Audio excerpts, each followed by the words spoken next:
Organic evolution does not wait for heaven. While the world below spun blindly into wreckage, sinking into a long, dark winter of savage confusion, the biology of the planet marched silently forward.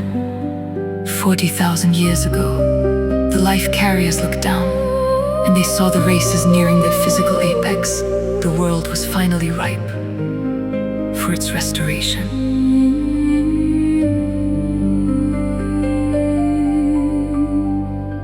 But who was left to prepare the way? When the prince's staff fell into treason, one lonely voice refused to yield for over 150 millennia of isolation. Van stood as the watchman of world ethics and culture.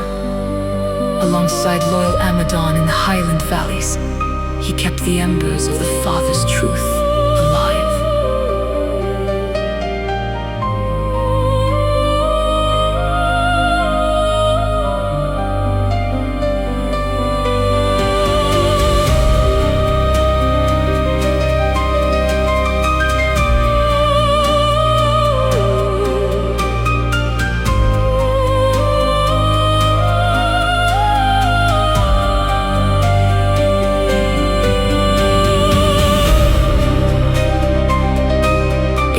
Years before the dawn, Van did not wait for a signal.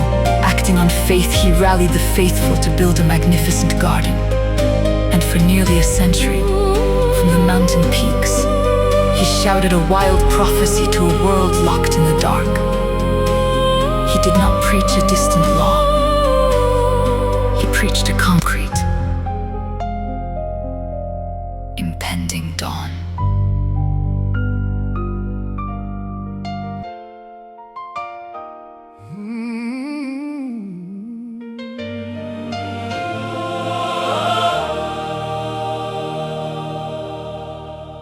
For 100 years, I have stood on this height, shouting a promise deep into the night.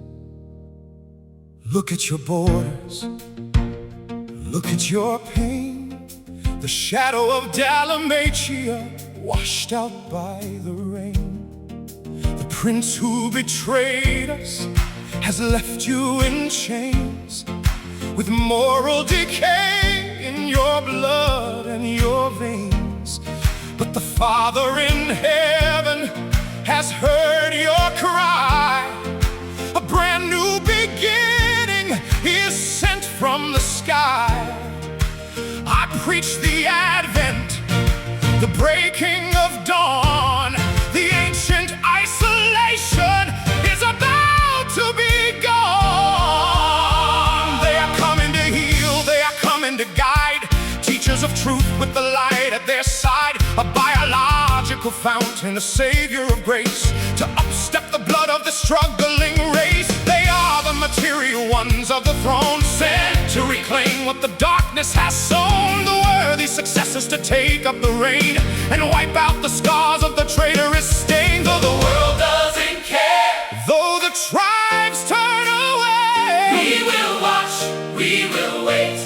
Though they mock the prediction and laugh at the day, we will stand at the gate. For the ones who have ears, let the blueprint begin.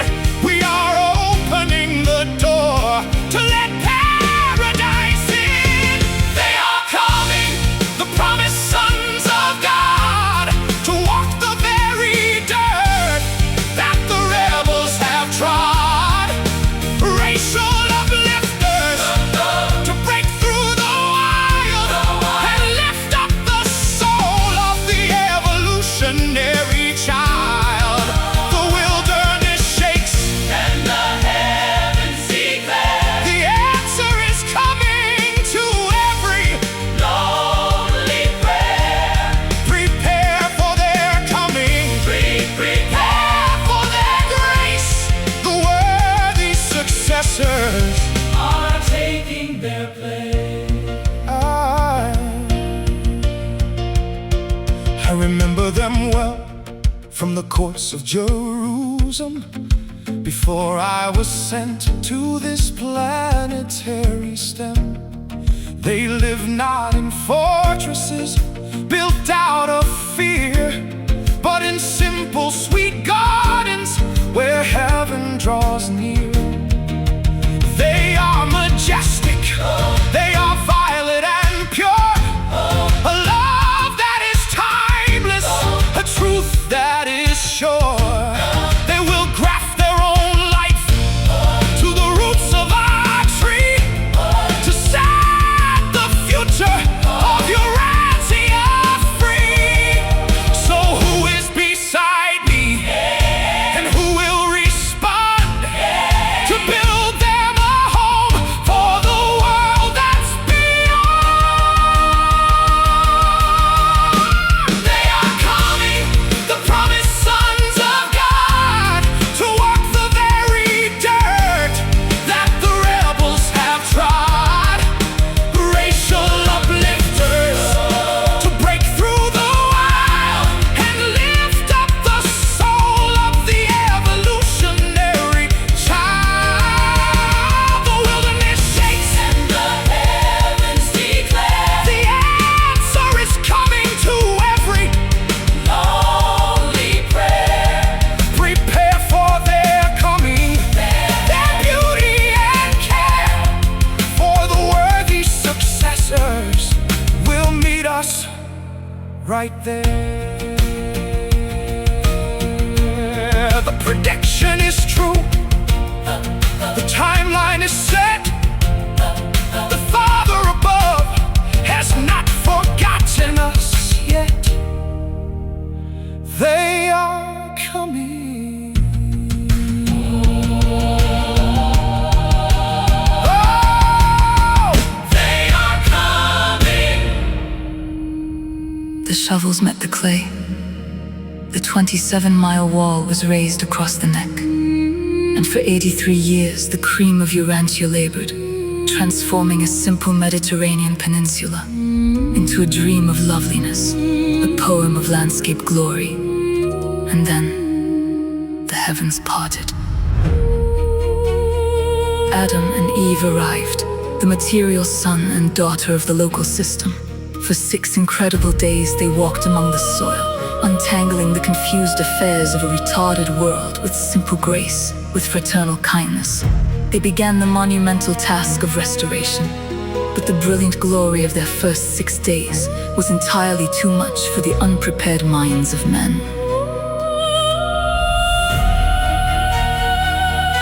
The people looked upon their beauty and their light, and their heads began to whirl.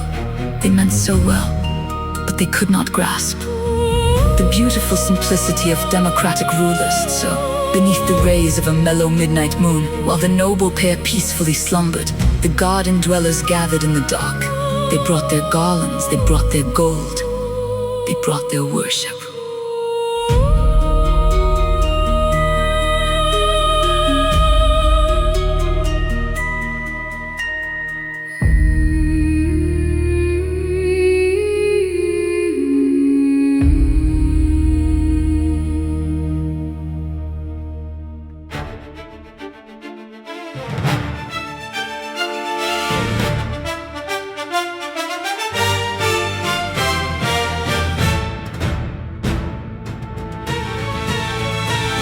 Did you see them in the light of day? The way they look, the words they say. 6 days of wonder, 6 days of grace. Divinity has finally stepped into this place. They are too modest, they are too kind to claim the glory of the grand design. But we know the truth, we see the sign. The rulers of the stars have crossed the sacred line. They are all together, too unassuming and small, for the ones who have come to salvage us all.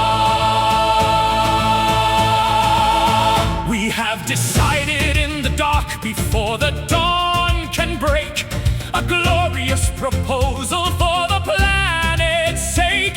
Divinity has descended in a bodily form to lead us through the desert and to quiet the storm. They are gods among men, or so close to the crown that we must cast our faces to the holy ground. At high noon tomorrow we will carry them high to the mount of the temple, to the steps of the sky.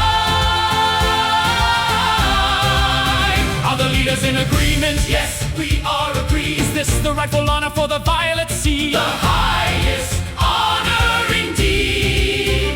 Though they hide behind their modesty and walk among the crowd, tomorrow we will lift them up and shout their praise aloud. No more waiting in the shadows, no more standing in the line. We will give them the adoration of the true divine. Raise up the banners, let the passenger birds fly. We will lift Adam and Eve to the heights of the sky. Bring the noble pair up To the temple at noon, under the sun, or the face of the moon. Everyone bow down in respectful submission to the gods of the flesh and their holy mission. Sincere and united, the garden will sing Adoration and praise to our beautiful King. Gather the garlands, gather the throng before the first light. We must hurry along. the line, the processions prepare the display. The Morning is breaking on a glorious day. Their heads will be whirling, the world will behold as we bring them the crown and the garments of gold. raise up the banners, let the passenger birds fly. We will lift Adam and Eve to the heights of the sky. Bring the noble pair up To the temple at noon, under the sun, or the face of the moon. Everyone bow down in respectful submission To the gods of the flesh and their holy mission.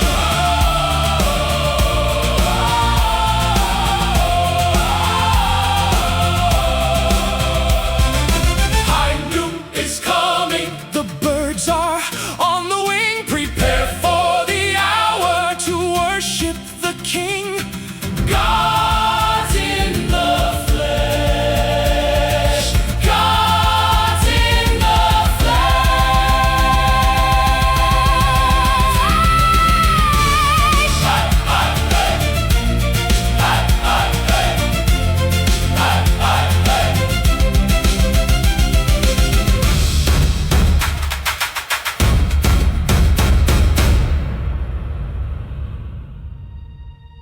The midnight vow was sealed, but the watchman was not blind. Van saw the danger. He saw the runaway pride of men. His protest was swept aside by the cheering crowd. So he made his way through the throngs, shouting into the empty air. He called upon the midwayers, the invisible guardians of the borderland. Fly with great haste, he urged their leader. Awaken the son, awaken the daughter. The crowd is blinded.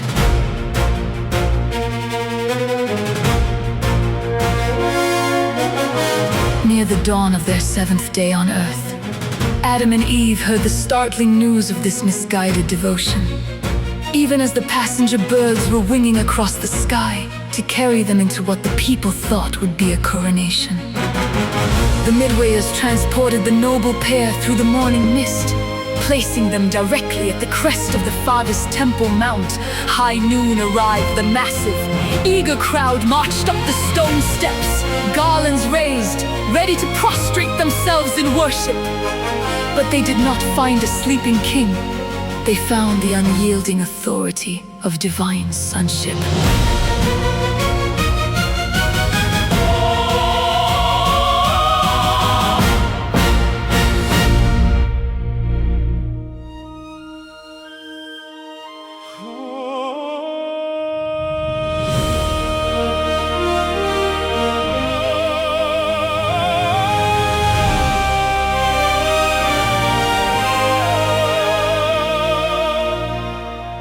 Stand upon your feet, rise up from the dust.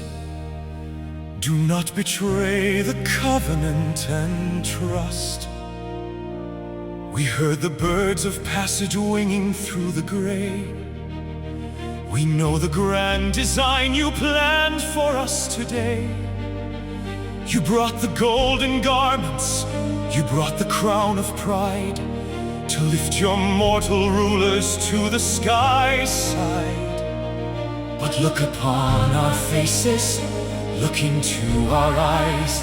We are not the deities descended from the skies. We feel your deep sincerity. We know your hearts are true. But we are only servants sent to labor here with you. We are the system's children, born of violet light. But we bow down like you before the infinite and bright. We will take your high respect, your honor and your care. But the holiness you offer is a weight we cannot bear. Turn your faces from the flesh, look past the mortal line. We will never claim the tribute of the true divine.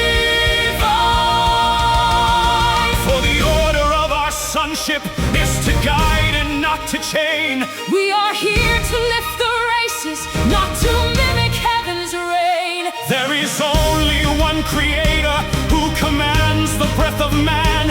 And you must not twist the purpose of the planetary plan. Worship never, let the message echo clear. Worship never, to the ruler standing here. Every knee must bend to heaven, every heart must look above, to the Father of the worlds and his everlasting love. Bow your spirit to the Maker, not the creatures of the clay. Worship never, let the idols fall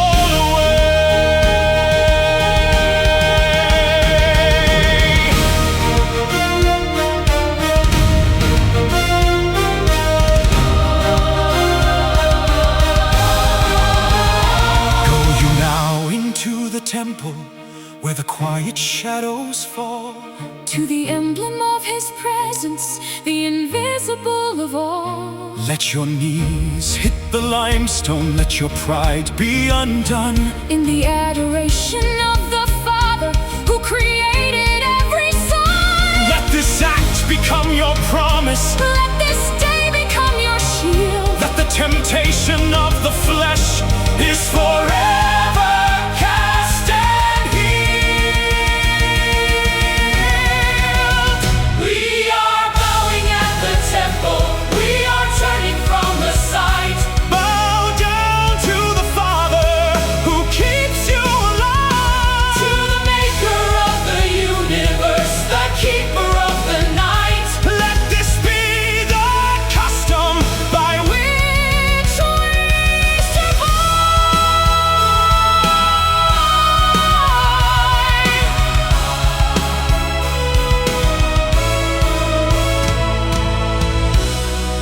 The seventh day is his. The court is adjourned. Look to the Father alone.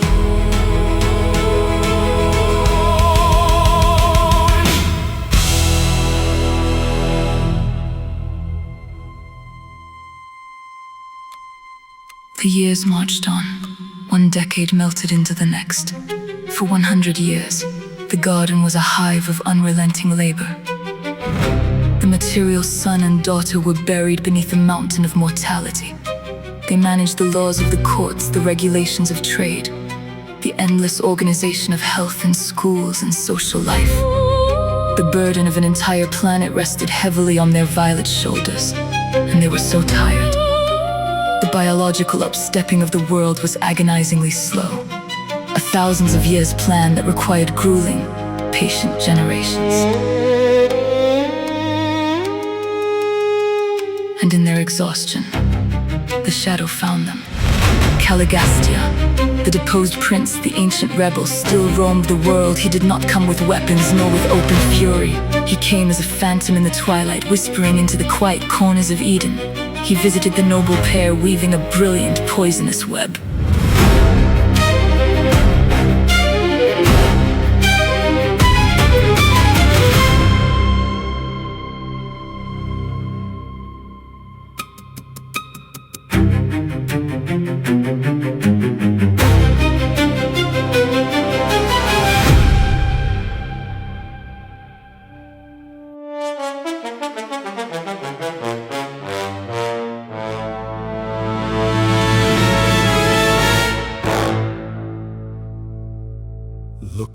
Past the gates of this walled-in perfection, see how the tribes in the valley are lost. Why wait for eras of slow-paced reflection? Why count the years when we know well the cost? The Father is distant, his timeline is cold, while out in the wasteland a story is told.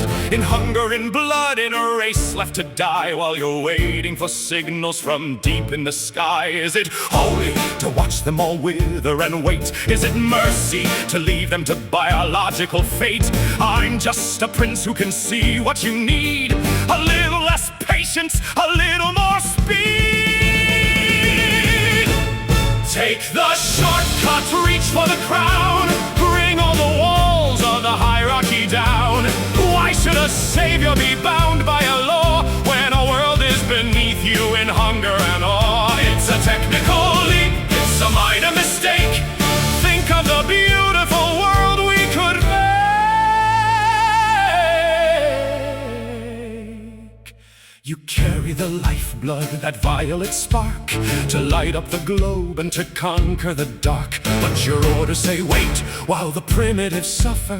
Could any divine path be harder or rougher? Jerusalem is silent, the ships do not come. The voice of the heavens is distant and dumb. You're the masters, the high sons of light. Why wait for the morning to finish the night? One little union, a nodite or two, a blend of the old with the glory of you. The end is the glory, the means are a ghost. I'm offering power, you're playing the host. Why be a servant to ancient commands when the fate of Urantia is here in your hands?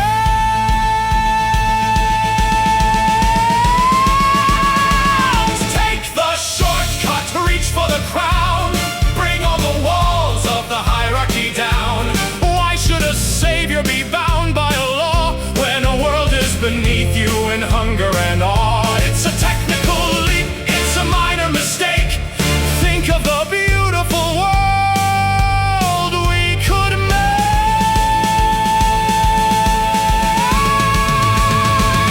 Don't wait for the future. The future is now.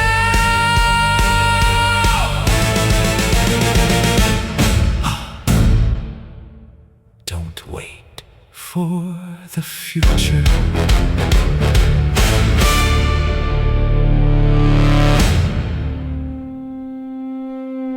But Adam and Eve were not swayed by Caligastia's suggestions. The material son and daughter stood like a wall of living stone against the smooth, poisonous flattery of the ancient rebel.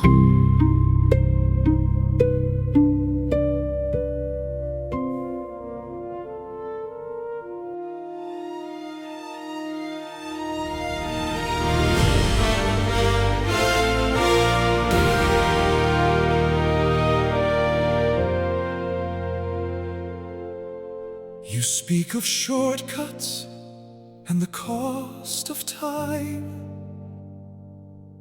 as if a holy purpose justifies a crime. You see a wasteland, but we see the seed.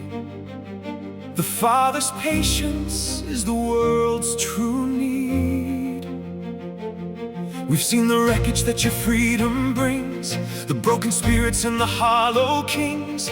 Your light is friction and your speed is fire, built on the ashes of a grand desire. We are the garden's keepers, not its lords. We do not win this world with stolen swords. The law is not a shackle or a cage, it is the script upon a turning page. There is no shortcut to a soul's design. No sudden leap can make the spirit shine. We'll take the long road, the steady and the slow, watching the light of the Father's purpose grow. Though the ships are silent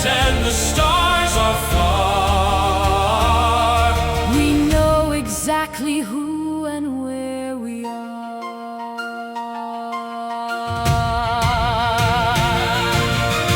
You offer mercy like a poison vine to choke the branches of the life divine. You call us isolated, left alone, but we have peace. You've never even known the good you promise is a fleeting ghost, a hollow triumph on a lonely coast. I stand beside him and we stand as one until the task we're sent to do is done. The tribes will wait Until the time is right, we will not trade the morning for the night. Your revolution is a gilded lie. We choose the truth beneath this open sky. There is no shortcut to a soul's design. No sudden leap can make the spirit shine. We'll take the long road, the steady and the slow, watching the light of the Father's purpose grow. Though the ships are silent and the stars are far, We know exactly who and where we the future is now. The future is about. We stay, we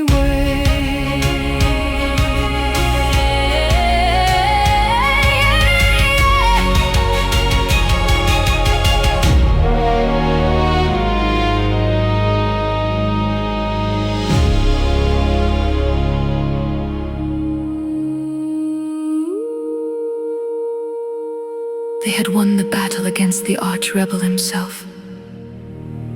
But the pressure of a century of isolation does not disappear. Caligastia withdrew into the shadows, defeated.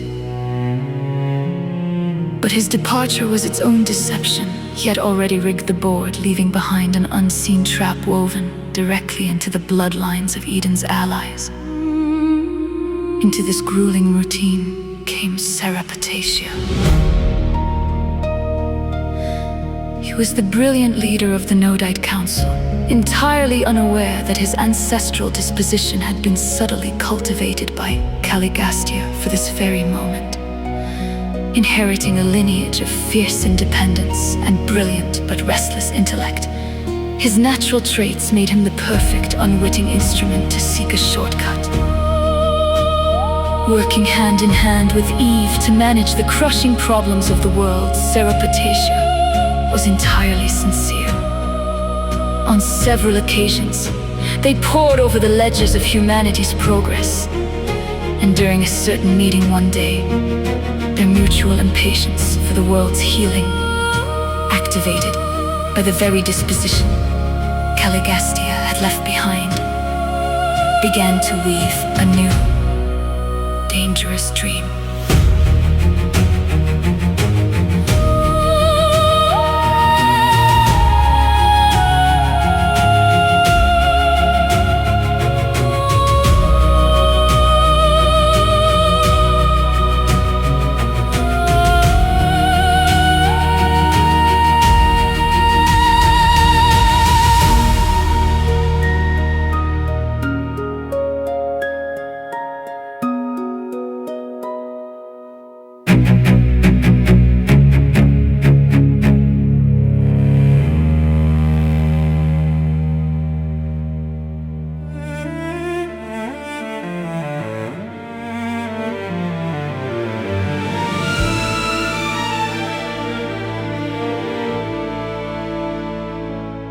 Look at the ledgers, Eve.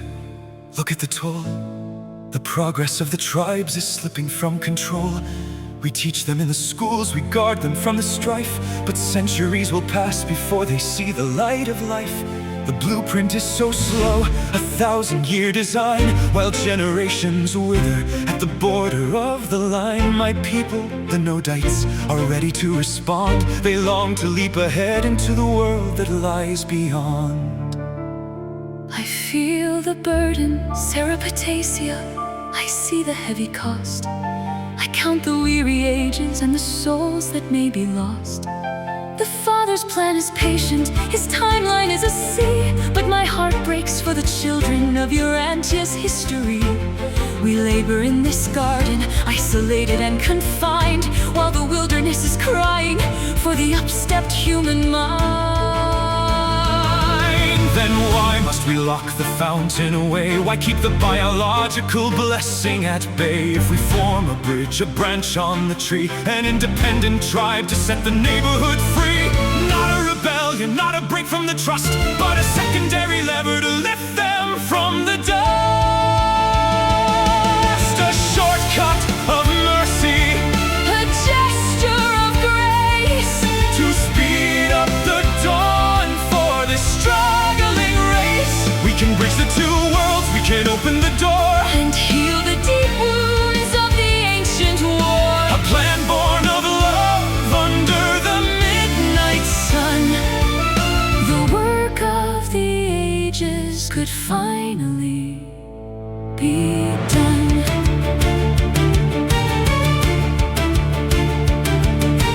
Kano is the leader, the wisest of the clan. He is ready to unite his people with the plan. But Adam must not know, his mind is set in stone.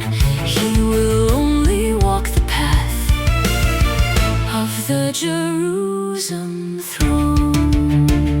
Then let this be a separate stream, a quiet, sacred start, a hidden act of mercy from a mother's giving heart. A shortcut of mercy, A gesture of grace, to speed up the dawn for this struggling race. We can bridge the two worlds, we can open the door and heal the deep wounds of the ancient war. a plan born of love under the midnight sun. The work of the ages could finally be done.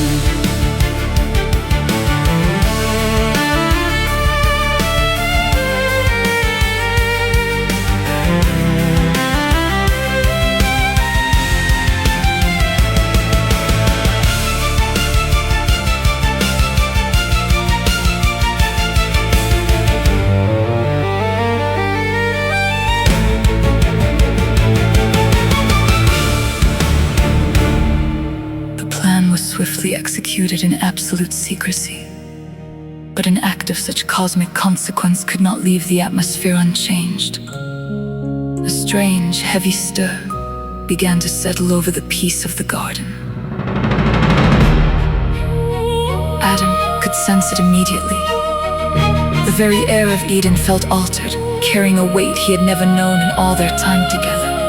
Seeking answers to the deep unease in his soul, he went to find Eve, unaware that the world they knew had already changed forever.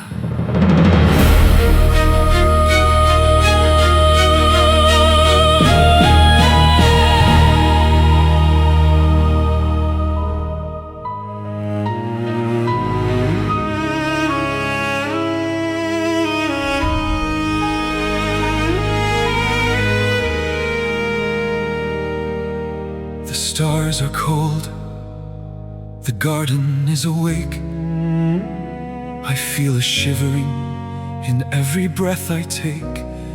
Eve, come aside, there's a shadow in the air, a weight upon the soul that I cannot bear.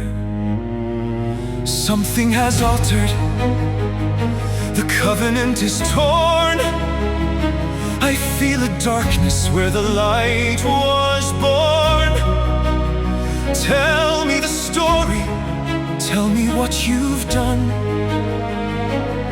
before the rising of the morning sun.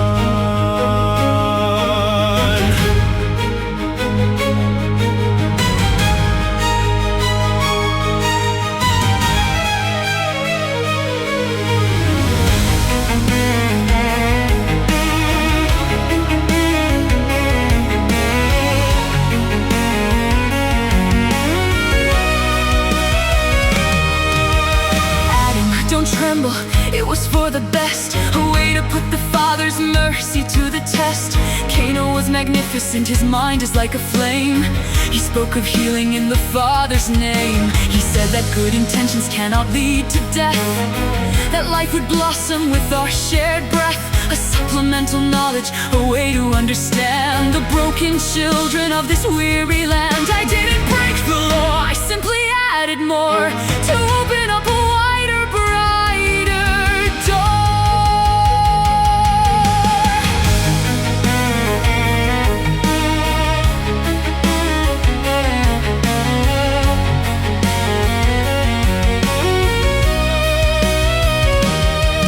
You partook, you commingled, you walked into the night. You traded ancient wisdom for a flickering light. The warning was repeated every time we ate the fruit. Do not graft the evil to the holy root. In the day we mix the darkness with the light, we surely die, we vanish from the sight. The harmony is shattered, the techniques misaligned, a legacy of chaos for the rest of humankind. We sought the shortcuts, we sought the faster way, and now the price of mercy is the world we must betray. The covenant is broken, the sanctuary through. The seraphim are weeping, weeping now for you. We are as mortals left alone to die. Cain promised life, he said it was a lie. You chose the method, you chose the human scheme. I only wanted healing, I only had a dream. We thought to fix the heavens by stepping from the line, but man can never alter the laws of the divine. He was pleasant to the eyes, But the eyes are full of lies.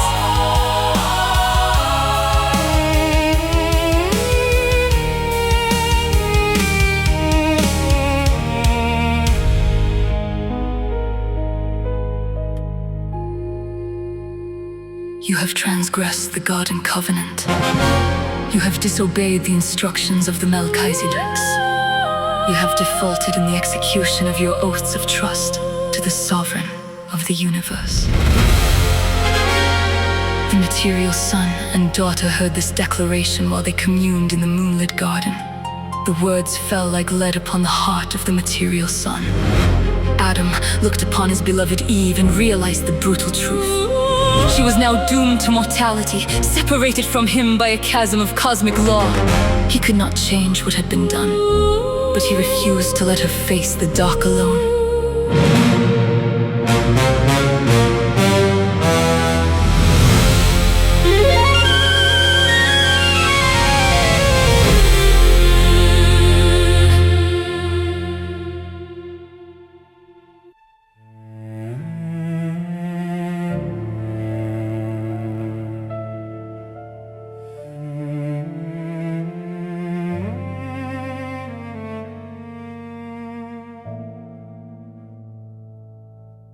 The morning breaks, but not with light. The sun is cold, the garden wrapped in night. I see her face, the shattered glaze of tears, the sudden weight of ordinary years. She was beguiled by shortcuts and by grace, and now the shadow falls upon her face. My erring mate, so sweet, so deep, so blind, leaving the peace of heaven far behind.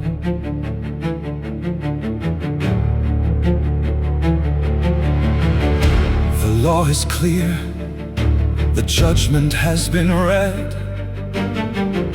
The path of life is severed by a thread. I could remain, I could stand firm and pure, and let the ages pass, upright and sure. A lonely watch upon this chaotic sphere, while centuries dissolve and disappear. An immortal sun, untouched by time or pain, but walking through these shaded paths in vain. An eternity of light, but locked inside a cage, a solitary actor on a broken stage, to watch her wither, watch her fade away, while I remain unchanged by the decay. No, the thought is more than spirit can endure. My choice is fixed, my purpose is secure.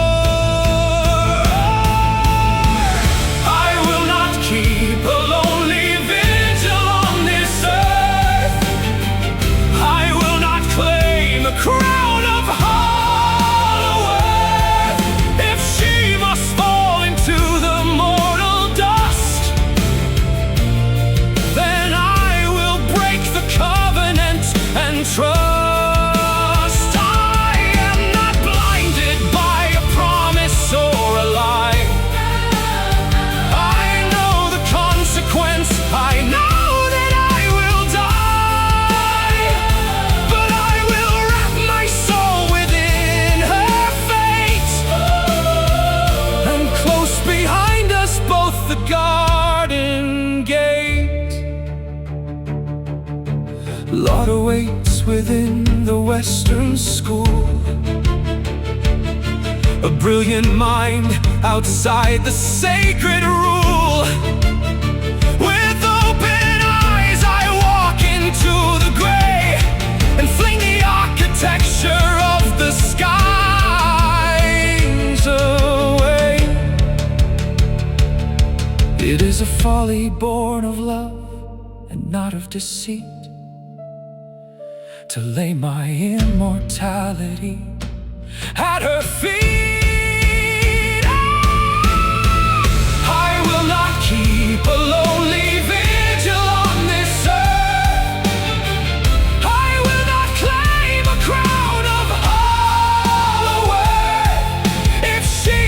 Walk the road of tears and pain.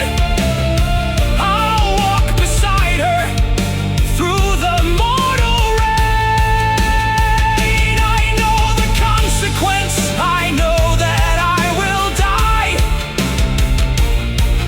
but I will never say goodbye. The step is taken, the twilight falls, I leave the light behind these walls.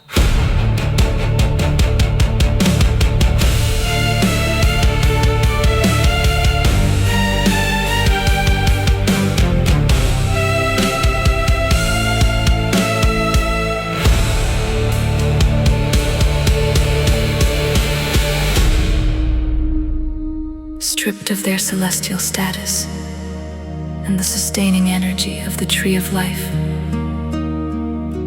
the material son and daughter became as the children of the realm. Side by side, they stepped out into the untamed world, living out the rest of their long days as flesh and blood mortals. They labored, they sorrowed, and they tasted the bitter dust of physical death. Yet through it all, they clung to each other and to their love for the Father.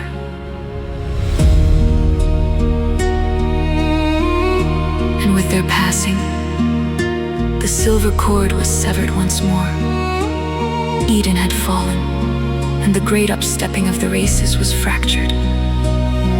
Urantia was cast back into the deep shadows of isolation, left completely without visible universe representation and devoid of divine leadership. The lonely world was on its own again, drifting in the dark, waiting for a future age and a greater light yet to come.